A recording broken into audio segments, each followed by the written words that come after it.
4번 다음 빈칸에 들어갈 내용으로 가장 적절한 것은 이 문제를 풀기 전에 살짝 개념을 정리해 볼게요. 요 원통과 요 원뿔은 모양이 분명히 달라요. 그런데 요 밑에서 바라보면, 즉 특정한 관점을 취하면 전부 동그랗게 보이겠죠? 무슨 말이냐? 무언가가 같다 다르다라고 얘기할 때는 그거를 어떤 관점, 어떤 기준에서 평가하느냐, 이걸 반드시 파악해야 된다는 거예요. 이 도형을 옆에서 보면 삼각형과 사각형으로 보이겠지만 밑이나 위에서 바라보면 둘 다 똑같이 동그랗게 보일 것이다. 이런 개념을 갖고 지문을 읽어볼게요. 어떤 사람이 오존층을 파괴하는 냉각제를 사용하는 경우를 고려해보자. 오존층 파괴로 인해 무수히 많은 사람이 해악을 입었다 하더라도 이 한 사람의 행위가 어떤 특정 개인에게 미친 해악은 매우 미미하다고 말할 수 있을 것이다. 그렇겠죠? 내 행위로 인한 피해는 모두에게 분산되어 나타나니까 그 피해를 입은 특정 개인 입장에서는 아주 미미한 해악인 거죠. 자, 이때 그 사람은 이 오존층을 파괴하는 냉각제를 사용한 사람, 그다지 죄책감을 느끼지 않을 수 있고, 왜? 각 개인별로 따져보면 너무나도 미미한 해악만 끼쳤으므로 따라서 자신에게 도덕적 책임이 있다는 것을 쉽게 인정하지 않을 수 있다. 이는 다음과 같은 사례를 통해 잘 설명된다.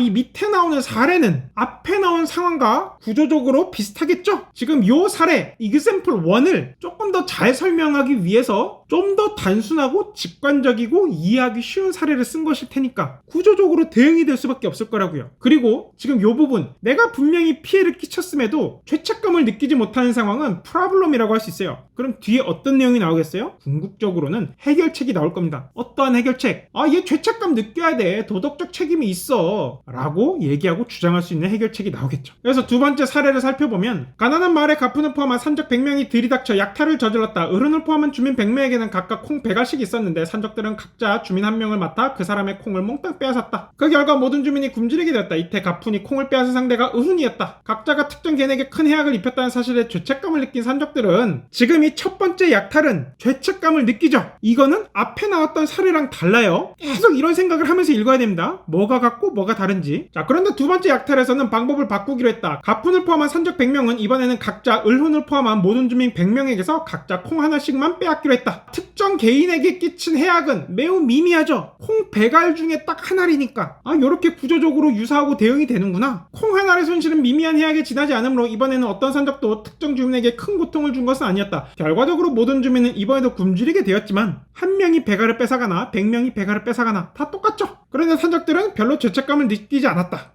요것도 이 뒷부분이랑 대응이 되죠. 특정 개인에게 끼친 해악이 적음으로 여기서도 죄책감을 느끼지 않는다. 이렇게 탁 대응이 되는 거죠. 자, 하지만 이른바 공범 원리를 받아들이는 사람은 이제 해결책이 제시된다는 느낌이 와야 돼요. 이 타인의 악행에 가담한 경우 결과에 얼마나 영향을 주었는지와 무관하게 앞의 사례를 예로 든다면 100알을 뺏으나 하나를 뺏으나 그런 해악의 크기와는 무관하게 도덕적 책임이 있다. 악행을 했다면. 그래서 첫 번째 사례, 냉각제의 집단적 사용에서 한 사람의 가담 여부가 특정 개인에게 단지 미미한 해악만을 보탠 것이라서 별로 죄책감이 느껴지지 않는다고 하더라도 지금 공범 원리를 받아들인다면 그 사람은 단지 그 해악의 공범이라는 이유만으로 그에 따른 도덕적 책임을 져야 한다는 것이다. 자, 그러므로 이러한 공범 원리에 따른다면 지금 첫 번째 사례에 대해서는 죄책감을 느껴야 된다. 답을 탁 내놨으니까 이제 두 번째 사례에 대해서도 답변을 내놓겠죠? 뭐라고 답변하겠어요? 산적 가푼 콩을 하나씩만 뺏었더라도 죄책감을 느껴야 된다. 도덕적 책임이 있다. 이런 얘기가 들어가야겠죠? 이거 선제성에 찾아보면 정답이 4번이에요. 빈칸 문제는 이렇게 주관식으로 풀면 됩니다. 정답에 대한 상 이미지를 잡아놓고 이걸 빠르게 찾아본다. 그래서 가푼에게 도덕적 책임이 있다는 점에서 첫 번째 약탈과 두 번째 약탈은 차이가 없다. 따라서 둘 다 도덕적 책임을 져야 된다. 죄책감을 느껴야 된다. 아주 논리적으로 도출되는 결론이죠. 공범 원리에 따른다면 결과에 얼마나 영향을 주었는지와 무관하므로 첫 번째 약탈이나 두 번째 약탈이나 차이가 없습니다. 어떠한 관점에서 도덕적 책임이 있다는 점에서 분명히 한 사람에게 100알을 뺏는 것과 100사람에게 하나씩 뺏는 것, 이거는 다른 행위예요. 하지만 공범 원리라는 관점을 취한다면 그때 보이는 첫 번째 약탈과 두 번째 약탈은 차이가 전혀 없다. 명쾌하게 이해가 되죠? 참고로 여기 무관, A와 B가 무관하다. 이것도 아주 중요한 개념어인데 이거는 9번 문제에서 다루니까 그때 자세히 설명을 해볼게요. 다음 문제.